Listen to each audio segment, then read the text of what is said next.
আড়াইটা থেকে 2টা নাগাদ এখানে অ্যাম্বুলেন্স আসছে। আমাদের সন্দেহ হয়েছিল এখান থেকে লাশ গুম হয়। আমরা তাদের লাশগুলোকে সেভ করার জন্য এখানে অবস্থান নিয়েছি। কিভাবে আইএসপিয়া কিভাবে বলে যে মাত্র 20 জন, ধাপে ধাপে 19 জন, 27 জনে গিয়ে ঠেকছে মৃত্যুর সংখ্যাটা। আমাদের প্রশ্ন হচ্ছে, যখন মিডিয়া এটা প্রচার করে যে 8টার মধ্যে উদ্ধার কার্যক্রম শেষ, তখন 2টা বা 2:30টার দিকে কেন অ্যাম্বুলেন্স এখানে প্রবেশ করবে? এটা আমাদের প্রথম প্রশ্ন। দ্বিতীয় প্রশ্ন হচ্ছে, এখানে একটা ক্লাসরুমে 30+ শিক্ষার্থী থাকে, তো সরাসরি 2টা ক্লাসরুমে আঘাত হানছে বিমানটা, ঠিক আছে, যেটা ক্রাশ করছে। ওইখানে 60 জনের উপরে স্টুডেন্ট স্পট ডেড হতে পারে। সেখানে কিভাবে গণমাধ্যম কর্মীরা বা এখানে যারা উপস্থিত ছিল, কিভাবে আইএসপিয়া কিভাবে বলে যে মাত্র 20 জন, ধাপে ধাপে 19 জন, 27 জনে গিয়ে ঠেকছে মৃত্যুর সংখ্যাটা?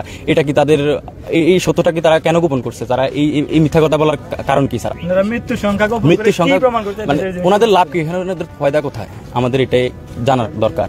আপনারা তো এটা মনে হয় যে যেভাবে লাশগুলো বস্তায় ভরে নিয়ে যাওয়া হচ্ছে, হ্যান্ডব্যাগে নিয়ে যাওয়া হচ্ছে, আপনিও তো নিজের চোখের আন্দাজে গুনতে পারেন কতগুলো লাশ হতে পারে। মিডিয়ার সাথে কথা বলবে অবশ্যই। আমরা আমাদের দাবিগুলো অরিজিনাল যে মৃত্যুর সংখ্যাটা, আমাদের দাবিগুলো আমরা সঠিকভাবে তুলে ধরবো।